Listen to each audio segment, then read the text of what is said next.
एक जमाने की बात है कि एक छोटे से गांव में एक लड़की रहती थी जिसका नाम सारा था।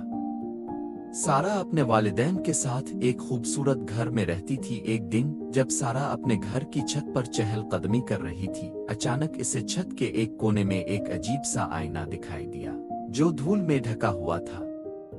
यह आईना बहुत पुराना लगता था और सारा ने कभी इसे पहले नहीं देखा था। इसने जल्दी से आईने की धूल साफ की। आईना चमकने लगा, लेकिन हैरानी की बात यह थी कि सारा को आईने में अपने बजाय कुछ अजीब मनाजिर दिखाई दिए। आईने में एक जादुई दुनिया नजर आ रही थी। वहां खूबसूरत रंगीन पहाड़, चमकते हुए दरिया और अजीब व गरीब मखलूकात थीं जिन्हें सारा ने कभी हकीकी दुनिया में नहीं देखा था। सारा को हैरानी हुई। इसने थोड़ा हिचकिचाते हुए आईने को छुआ और एकदम वो आईने के अंदर खींच ली गई। वो खुद को एक नई दुनिया में पाकर हैरान रह गई, जहां सब कुछ जादुई और खूबसूरत था। सारा घबराते हुए आगे बढ़ने लगी। अचानक सारा को एक हैरत अंगेज मखलूक दिखाई दी जिसका नाम चमको था। चमको एक देवनुमा बोना था जो जादुई दुनिया का मुहाफिज था। सारा घबरा गई और पीछे हटने लगी। इसका दिल तेज तेज धड़कने लगा। इसे समझ नहीं आ रहा था कि ये क्या हो रहा है। चमको ने कहा कि घबराओ मत, मैं तुम्हें कोई नुकसान नहीं पहुंचाऊंगा। चमको ने इससे बात शुरू की।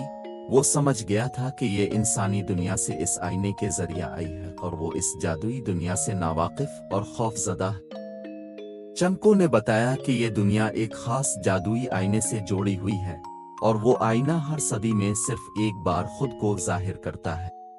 सारा के दिल को इत्मीनान पहुंचा और उसका खौफ कम होने लगा।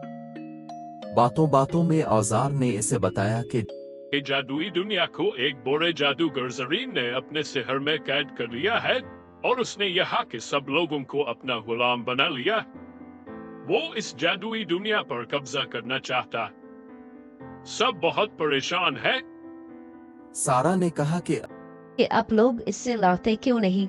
चमको ने जवाब दिया कि उसका मुकाबला करना आसान नहीं, वो बहुत ताकतवर है, लेकिन हमें फिर भी अपनी दुनिया को बचाने के लिए इसका मुकाबला करना होगा।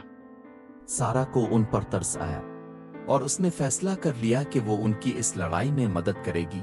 सारा ने हिम्मत बांधी और चमको के साथ सफर का आगाज किया। वो एक घने जंगल में पहुंचे। थोड़ा आगे जाने के बाद उन्हें अंदाजा हुआ कि ये भूतों का जंगल है। वो दोनों घबरा गए, लेकिन उन्होंने फैसला किया कि वो बगैर आवाज के छुप छुप कर यहाँ से निकल जाएंगे। अचानक एक भूत की उन पर नजर पड़ गई, लेकिन उन्होंने हिम्मत कायम रखी और अपनी अक्लमंदी से भूतों को चकमा देकर जंगल से बच निकले। आगे एक जादुई पहाड़ था जिसकी चोटी पर एक शीशे का संदूक था। सारा को पहाड़ की ऊंचाई से खौफ आता था, लेकिन चमको ने इसका हौसला बढ़ाया और दोनों ने कामयाबी से पहाड़ की चोटी पर पहुंचकर संदूक खोला जिसमें एक कदीम खूबसूरत लिबास था। उन्होंने संदूक लिया और वहां से चल पड़े। आगे उन्हें एक बहुत बड़ा किला नजर आया। चमको ने बताया कि यह जरीन का किला है। आखिर सारा और चमको जरीन के किले पहुंचे। जरीन बहुत ताकतवर और खौफनाक दिखाई देता था। जरीन ने हंसते हुए कहा, तो आखिर तुम लोग यहाँ पहुँच गए, पर मेरा कुछ नहीं बिगाड़ सकते। चमको ने गुस्से से इस पर हमला किया, लेकिन जरीन ने अपनी बड़ी लाठी से इसे गिरा दिया। सारा ने सोचा कि इसका मुकाबला कैसे किया जाए क्योंकि वो बहुत ताकतवर है। अचानक इसे इस लिबास का ख्याल आया जो संदूक में था। इसने सोचा कि शायद वो कुछ मदद कर सके। इसने संदूक खोलकर लिबास हाथों में लिया तो उसका मामूली लिबास इस जादुई लिबास में तब्दील हो गया और उसने खुद में गैर मामूली ताकत महसूस की। तब इसे अंदाजा हुआ कि यह वाकई एक जादुई लिबास है। सारा ने जरीन का सामना किया और उसको हरा दिया। तो इसने जरीन से कहा, तुम्हें किसी चीज की कमी है और वो है मोहब्बत और दोस्ती। जरीन को सारा की बातों में सच्चाई दिखाई दी और उसकी आंखों में पछतावे के आसार नुमाया हुए।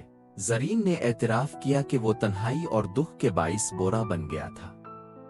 सारा ने इसकी मदद करने का फैसला किया और जैसे ही इसने जरीन को मुआफ किया, जरीन का जादू खत्म हो गया। जादुई दुनिया आजाद हो गई और हर तरफ खुशियां फैल गईं। चमको ने सारा का शुक्रिया अदा किया और उसको वो जादुई लिबास तोहफे में दिया और कहा, तुम्हारी मोहब्बत और खलूस ने इस दुनिया को बचा लिया है। अब तुम्हें अपने घर वापस जाना चाहिए। सारा आईने के जरिए वापस अपने घर आ गई, लेकिन अब उसके दिल में एक नया एहसास था।